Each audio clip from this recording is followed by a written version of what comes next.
What's up guys and welcome back to the channel. The surprise appearance of Anakin Skywalker at the end of Ahsoka episode 4 confirms one thing that almost everyone has been wanting. You simply cannot have a universe that forgets about the Chosen One. Since his demise in the end of Return of the Jedi, we haven't seen a mention of Anakin by anyone else besides the people he was closest to. Other than old memories of Darth Vader, it has seemed as though he has faded from recent galactic memory. As a Force ghost, he was relatively inexperienced, and at first had trouble manifesting himself. In canon, it was theorized by Luke Skywalker that the spirit of his father just didn't have a whole lot of energy to spend on manifestations like Yoda and Obi-Wan did. However, we have learned of a wild new theory that may explain not only Anakin's presence in the world between worlds, but it would also explain why we rarely see the Chosen One's Force ghost manifesting to anyone. A theory that suggests that Anakin Skywalker has become far more powerful than any of us could possibly imagine. A theory that would put Anakin Skywalker as one of the pillars of the universe, and one that suggests that Skywalker has ascended to becoming the final Mortis god, taking after the Ones, and stepping into the role that the Chosen One was always cut out for since the very beginning.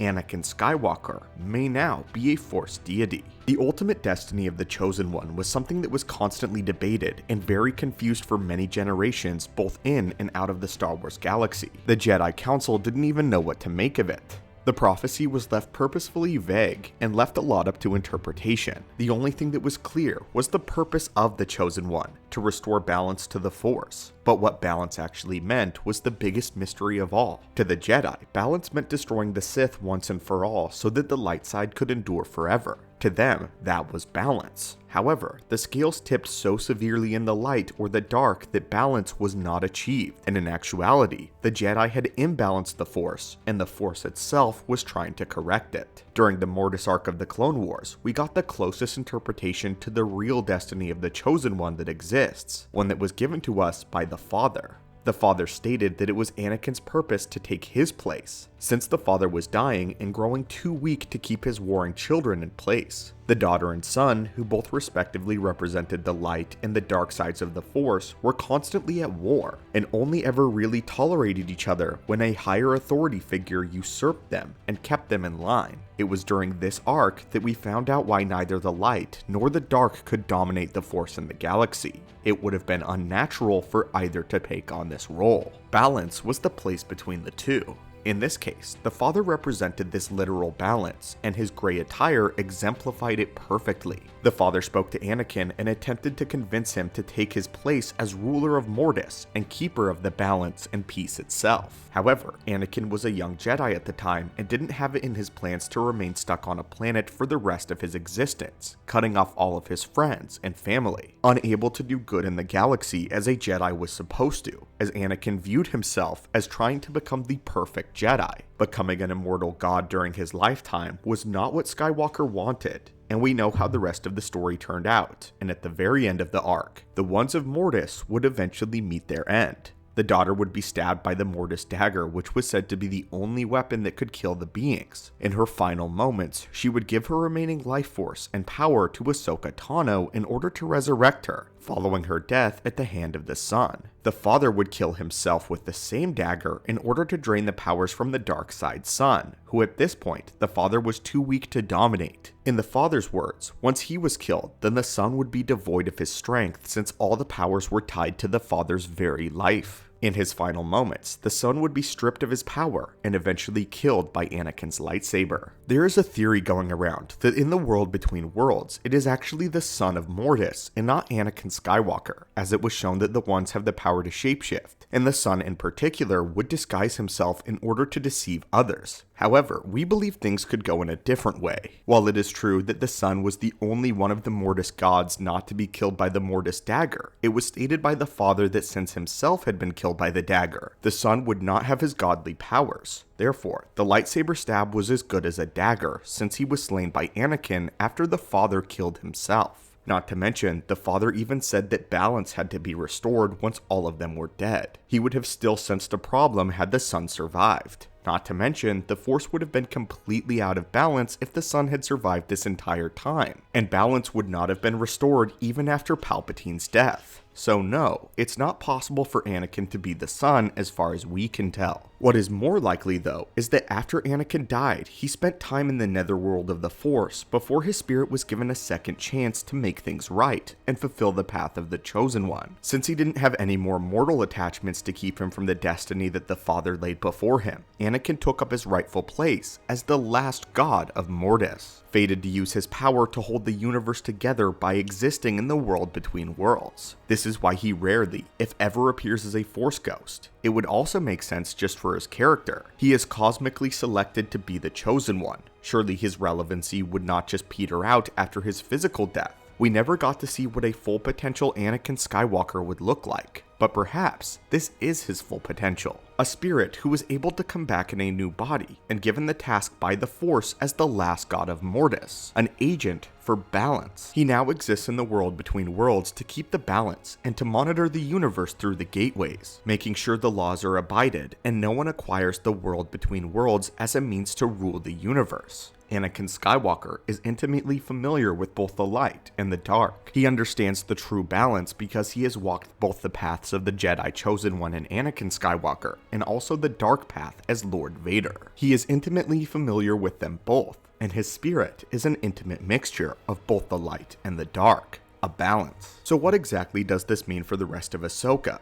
Well, it would explain how Anakin was able to bring Ahsoka into the world between worlds without the use of a gateway. It would also mean that he might take her through a series of visions, exploring an alternate reality where she had been present and able to do all that she regretted that she was unable to. Perhaps Anakin would show her an alternate timeline where she battled him on Mustafar, or one where she sacrificed herself to put Thrawn away instead of Ezra, all of them leading to this point in time, all for the purpose of her learning that she was unable to escape her fate. This is where another theory comes into play, Ahsoka the White. The name is given to Ahsoka that we see at the ending of Rebels, the one who wields the staff and wears the white robe with Moray on her shoulder, a representation of the light and the daughter. Ahsoka the White is theorized to be the effective replacement for the daughter, a representative of the light side of the Force. This has been foreshadowed for a very long time. The daughter took a special interest in Ahsoka, as it was her who was the one to take Ahsoka captive originally, and later give her life force to Ahsoka in order to save her. The daughter's life force lives in Ahsoka Tano now, which means she technically now has the potential of divinity. This is also to explain why Moray now follows her around. Moray the bird was said to be either a servant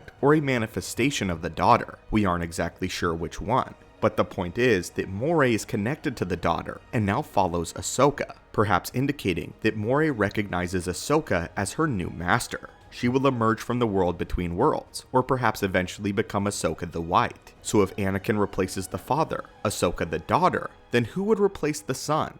There can only be one that we can think of right now, and that is Ezra Bridger. Admittedly, this is the weakest part of the theory, as it's completely possible that Anakin Skywalker could reign with complete dominance and balance in the Force, with no need of a light or a dark side manifestation and representation, as he is the Chosen One, embodies all three. However, Ezra's affinity towards the dark side is something that we've talked about for quite a bit on the channel. Ezra has a very good heart, but he sometimes struggles with selfishness. Though he has learned to overcome this, perhaps this is what makes him the greatest candidate for the sun than anybody else. He has the taste of the dark side and knows its allure, but he could learn to master it, keep it from controlling him in the way that it controls others, and instead, he could keep the dark side wrangled in the balance, more so a keeper of the dark side than a representation of it. Ezra and Ahsoka would never war against one another, and they would adhere to the rules laid out by Skywalker. The three of them would keep the Force in balance far better than the ones ever did. But again, admittedly, this is the craziest part of the theory and is a stretch right now. Whether or not any of this proves to be true, it definitely is interesting. The return of the Ones is something that has been a long time coming, and it has even been hinted at with just the mere existence of Morgan. The Night Sisters worship the son and the daughter, referring to them as the Fanged God and the Winged Goddess. This was of course in reference to their bestial forms, so Morgan would be familiar with the lore of the Ones, at least to some extent.